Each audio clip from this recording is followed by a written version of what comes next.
So about recruit maneuvers type, we can classify it mainly in these three different ways of doing it. CPAP was one of the first that Amato told us at the beginning, 40-40. Nobody uses it nowadays. Even Marini, I mean, they're big editorials. Everybody is saying that CPAP create more damage on the lungs. We know that all recruit maneuver is like a slap the lungs, create inflammatory response. So if I always say something like recruit maneuvers like, what do you prefer? To slap you at the beginning of the morning, once in a day, or slap you 28,000 times per day? This is the comparison with 28,000 is when you set a respiratory, the number of breath of a ventilator, 24 hours, if you set 30 breaths per minute. So the concept is, if I slap you only once, the minimum as possible, I'm totally against the people who recommend a recruit maneuver every 20 minutes. I'm very sorry. Recruit maneuvers create a slap, inflammatory response. So if it's possible, once. Why? If after the recruit maneuver, I can reduce driving pressure and I can use the minimum PEEP. This is the final purpose of recruit maneuvers. If recruit maneuvers cannot reduce PEEP and cannot reduce driving pressure, it doesn't work. So few cycles, never ever. Is the neonate what they do? Something against physiology. But if you reach this amount of pressure, 50, 60, you are in risk to create pneumothorax. So we perform this maneuver. We find out in neonate and small children that it was the only one that they can support. If you go for CPAP in children, you directly go for bradycardia in less than 10 seconds. So please never ever use it. And even in adults now, everybody is recommended to go for pressure control stepwise recruit maneuver. This is the paper for Rocco that, and Paolo that showed to us that sustained insufflation compared with stepwise driving pressure create less damage. This is normal lung. The only that is more or less the same like normal lungs is stepwise constant driving pressure. If you go for CPAP, you create more microscope damage. And if you don't recruit the lungs and create high driving pressure, and you don't reduce the tidal volume, you create damage too. So that's the way we perform recruit maneuver in children and in adults, in anesthesia. In children, our studies show that it's not needed, never ever, to go farther for 30-15, never ever, because if you go farther for PEEP, you have huge amount of hemodynamic repercussion, and it's not needed because the children, the alveolar pressure create higher transpulmonary pressure because the thorax is much more elastic. That's the difference between this point and this point. One thing that we still have to think about it is like 20 of PEEP for adults sometimes create a huge amount of repercussion. And this is a discussion that we can see in the future. Maybe it's better, and I can tell you I'm changing my practice now, that to have the patient 5 breaths, 10 breaths that you don't need anymore with higher driving pressure, but only for 5 breaths, probably is better than to go for a very big PEEP, because you are going to have more hemodynamic repercussions. So what I said now, individualize. Let's say I have a patient in cardiac surgery with right ventricular failure. 20 of PEEP probably is not going to be afforded. What is the PEEP that after the cardiovascular surgery do you usually need? Around what? 5. In our case, we use around 8, 10. Just in case, the maneuver always, and this is very important, this is very important because there are some papers that is one of the failures of these papers. Imagine for a case that my ideal PEEP is 6. If the PEEP that I perform is lower than the one, let's go for 10. Imagine that I do this open, close, open, close. If the minimum PEEP is under the PEEP that this patient needs, you'll never ever see any benefit for any recruit maneuver. Because what you are doing is open, close, open, close, open, close. So the minimum PEEP is something between hemodynamic repercussion, the less the better, and the PEEP have to be above 5 points above the minimum that this patient needs. So if you go for 6, you cannot go less than 10, 12. Okay? And this is very important because otherwise, the good thing of this maneuver is the only one who can guide you in some way, not in a perfect way, not for all the patient, not for distress syndrome, but in anesthesia, it helps a lot. They can give you a guide about the PEEP that this patient needs, and you will see how. Whenever the patient is totally fully opened, then you reduce the pressure. Now I changed totally. I remember for the side, and this I told you is very dangerous what is happening now in recruit maneuvers. Because we try to do something exactly the same timing and the same way like intensive care. And it's no way. It's no way. You know what I do now? I learned through the new software. I try to do only one cycle. I changed totally the way I'm doing. For example, let's go for pediatrics. Very simple. Neonates. I know all my life is 3. 2, 3, 2, 3, 2, 3, 2, 3. It's constant that. Do you think it makes sense to have the neonate in 15, 12, 10, 8, 2 minutes? Come on. A huge amount of repercussion, a huge amount of stress with no sense. So I go directly for 6. And then in 2 steps, I find the maximum dynamic compliance. Even I can tell you, if I go for 3 and it's the maximum compliance, I don't collapse the children. Why?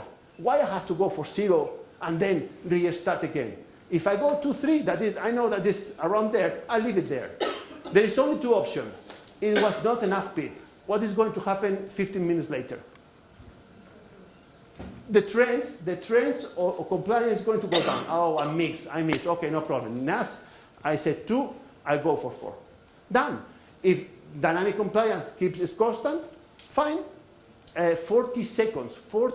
Now with software, this can be done in 40 seconds. The whole maneuver. And done in only 1 cycle. See how can I change? 1 year ago, I do it in a totally different way. So now the recruit maneuver in anesthesia can be much shorter, faster, and easier to set than the way that from the intensive care try to do it. If you try to perform a recruit maneuver in like intensive care style for anesthesia, you are going to find a lot of hemodynamic repercussion, and it's not needed. The important thing, this is dynamic compliance. During the upper part is try to see a reduction in dynamic compliance in the upper part, because this really means overdistension. You have created an overdistension. It's a way to know that it's fully opened. When you release the pressure, dynamic compliance is going to go up. Obviously, the best point is when the next one is collapsed. So this is probably important for obese patient, laparoscopic surgery. Then you find someone with 8, other with 12, and sometimes I can tell you, I find people that stabilize with 16, because it's a huge difference depending on the compliance, abdominal compliance of the patient.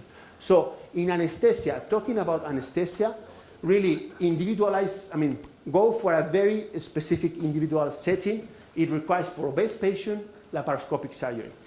Both of them are very complicated to do that. The rest of the patient is quite easy, and the figures is always very fixed all the time. So this is the traditional way to do that. If you have collapsed the patient, and maybe in the future, this is one thing that is going to change. In the old days, they recommend you to put 2 points more of PEEP. Even I heard 4 points more of PEEP than the collapse point. In anesthesia, is no way. Put in the best play. And what is the best play? The highest dynamic compliance. Why? Because you are going to have less plateau pressure and less driving pressure. And this is an important message. And continues what Paolo have told us. I'm totally agree about, but I say in a different way. High PEEP is very bad, but I don't talk about high PEEP. I say more PEEP that you need. Every time you use more PEEP that you need, you create overdistension.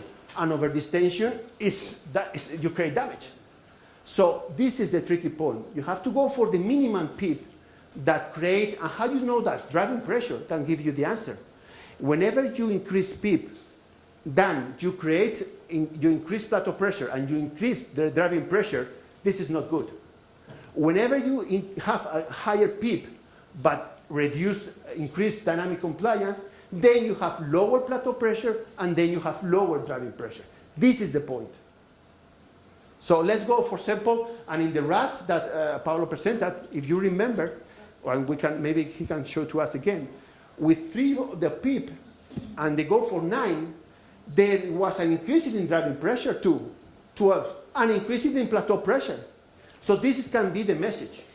Whenever you are doing the setting, that is 2 more, 4 more, 5 less, find out what's happened with plateau pressure and what's happened with driving pressure. And if the dynamic compliance go up, driving pressure and plateau pressure for the same type of volume go down. This will be probably something that in the future can put all the things together. Okay, so theoretically speaking, if we can someday have the perfect way to find out this PEEP, this magic peak, it will be the one who creates the less driving pressure, the higher dynamic compliance, even the less work of breathing in spontaneous breathing. Probably now with new machines that can measure work of breathing, why not to find out the PEEP who create less work of breathing? It will be something very nice to investigate for the future. Okay, so let's continue. So please, this concept is really important. And this is what, Paolo have told, and I totally agree with them. Really, this is the stress. Maybe to keep the whole lungs open you have to pay a lot of stretch and damage. So let's see. Let's see how here in Spain there's a very famous game. It's called 7.5. I don't know if your countries. You have to reach closer as possible. But if you pass, you fail. So probably in PEEP something like that. You have to go the minimum as possible, but not too high, not too low. So this is an important concept. This is studies from Matos about what is the pressure to reopen it. But once again, it's one thing that I can tell you. In distress syndrome, recruit maneuvers really don't give it any good outcomes. So we're going to present very fast or research line in this in recruit maneuvers only for anesthesia. From the very beginning, I realized when I started to read many years ago recruit maneuvers, I say, oh, this is going to be a huge concern in pediatrics. I know my colleagues. The first thing they are going to think, I'm not going to do recruit maneuvers for pneumothorax. And maybe if you do pediatrics, everybody's worried about pneumothorax. If you are doing neonates, the first concept or any pediatrician is pneumothorax. So why not to study what is the threshold for pneumothorax and what is the threshold to have a full lungs fully open and see what can it be done. So the first thing, we are going to study transpulmonary pressure. How can I study transpulmonary pressure? Open chest. If I put an open chest, what is the pleural pressure? 0. So that's our first study. It was performed in rabbits. And we do 2 different things. Probably driving pressure have some rule in pneumothorax. As far as we know before this study, nobody has studied specifically this question. So we have 2 types we did 2 studies. One of them, we keep the driving pressure not constant. We increase driving pressure. We put a maximum PEEP of 20 and increase maximum pressure, increase until you reach pneumothorax. So we study when was the point for pneumothorax. And the second arm is trying to keep the driving pressure all the time until the end. So this was to study mainly what is the transpulmonary pressure to create pneumothorax, what is the critical transpulmonary pressure to start to open the lungs, and what is the rule of driving pressure in create pneumothorax. So I hope the video works. So the limitation of this study is rabbit is not a neonate. Have a big difference. Yeah? And the weight is almost the same, but this is a mature lung. This is not a pure neonate. I want you to fix how the lungs works during the expiration. This is the tidal recruitment. You can see here, maybe we can close this to turn off these lights. This is the typical effect of open, close, open, close, open, close. If you see the saturation of the rabbit, it was 100. No, sorry, maybe the other one. Sorry. No, no problem. Okay, now. So, and then this is the moment that we create pneumothorax. That's what is transpulmonary pressure because it was open. And this is the moment of pneumothorax. The first result for us, what do you think is the maximum transpulmonary pressure to create pneumothorax? The first time I saw that, I couldn't believe it.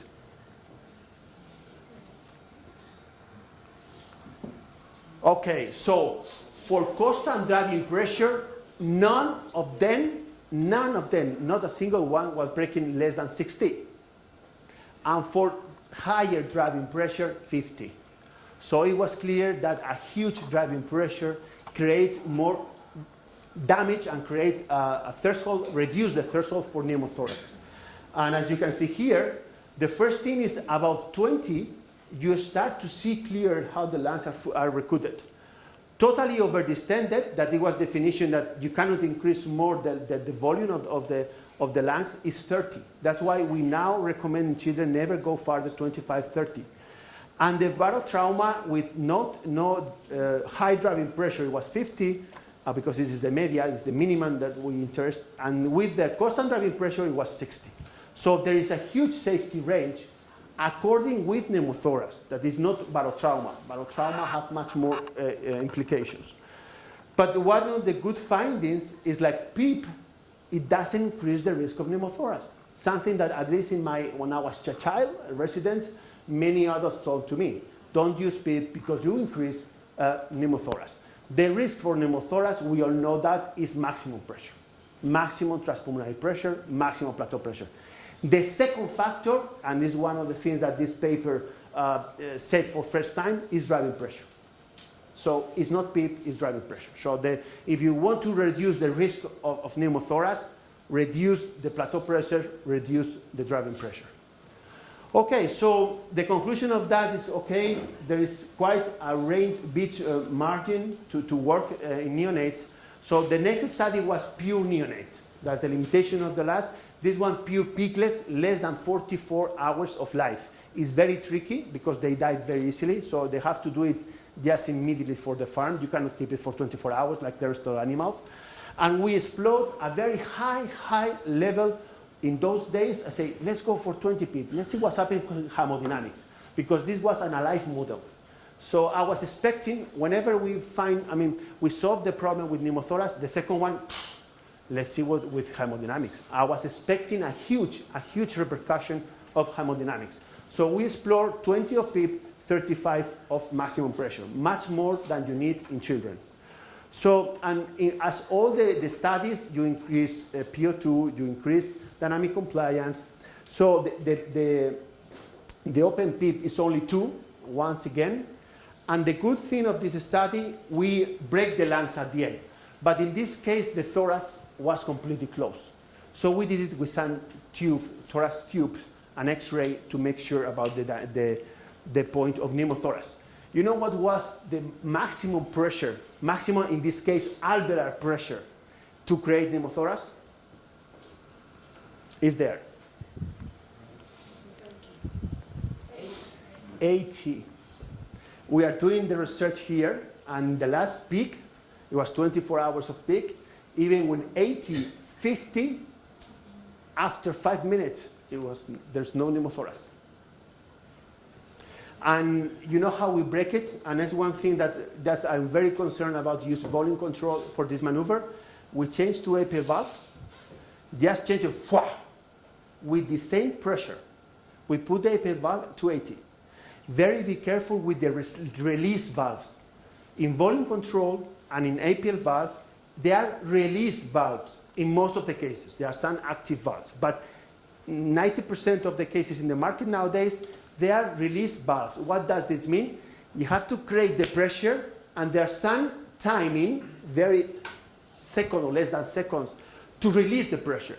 In this moment, you can have 5 points more pressure because the flow is very high. So be careful, because I saw that clinically. I remember 2 cases that it was working in what we would publish in neonates in the pediatric hospital. We were working in volume control.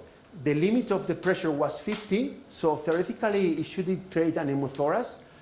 And before in the moment that the machine released from the maximum pressure, it was too late. Immediately pneumothorax. What I can tell you after being 3 years studying pneumothorax is like the lungs support some amount, 70, 75, 80, 85. But whenever you reach the pressure that you cannot admit, is instantaneously. It's not a question of time. It's a question of the maximum plateau pressure you can admit. So we published our last research in respiratory care, and we are very happy that they gave an editorial for this paper, because they told us that it's the first time that someone present a model specifically for neonates. And the message here is be careful, because even, I mean, the good thing of the story is like before you have an pneumothorax, pay attention to hemodynamics. Because in children, you are going to have bradycardia very, very soon. Whenever you go for PEEP more than 20, you are going to have bradycardia, extremely bradycardia. So, and bradycardia is something that you see it immediately. So in children, you have first bradycardia, second hypotension, third asystolia, this electric dissociation, so no pulse with arterial line, no arterial line, and finally pneumothorax. So it's another safety way. So perform the recruit maneuver. The first thing I'm going to alarm you if you have any problem is reduction in heart rate. Okay, and this is the editorial for the group of the states in Robert Keman, that he said that the author presented the collapsing evidence suggests that recruit maneuvers, particularly with approach an incremental PEEP with a fixed driving pressure, should be tolerated mechanically in normal lungs. Now we are studying in distress syndrome. The only thing about hemodynamics, obviously, it depends on the PEEP you use. As much PEEP you use during the recruit maneuver, more hemodynamic repercussion, and is recovery after that. You have more hemodynamic cardiac output repercussion, less in mean arterial pressure, and in all cases is recovery after that, with or without volume. One important thing that I always insist, contraindications. Contraindication and contraindication. Really, we think that the best benefits probably is anesthesia atelectasis. We think now that result in distress is really not giving any outcome, but in anesthesia atelectasis, I think it will be the future. Bad results or maybe partial contraindications, chronic obstructive pulmonary disease. Why? Because it's more obstructive, maybe it can help you something. But if you have emphysema at the same time, whatever, I think it's not the right patient to perform recruit maneuvers. Unilateral pneumonia, you are not going to open a pneumonia. Pneumonia is liver, so don't try to open a pneumonia. Heterogeneous distress, no sense at all. Or latest state of distress is nothing to do with collapse, so it's not sense at all. So pure contraindications, intracranial hypertension, trauma brain, be careful with that. We still don't know what is the real repercussion of recruit maneuvers on the brain. Obviously, emphysematosus patient, never, ever, ever. You can prevent collapse, but low PEEP, PEEP of 4 or 5, non-invasive ventilation during induction, but it cannot be recruited and never, ever. And there are more, For example, bronchospasm. A bronchospasm is no sense, but be careful because it cannot be done. Pneumothorax can be recruited. I can tell you that in the case I told you yesterday was bilateral pneumonia, the bilateral pneumothorax. If you have drain tubes, you can do it, but it's not sense at all. Try to get into that in this type of patients. And that's all. Thank you so much.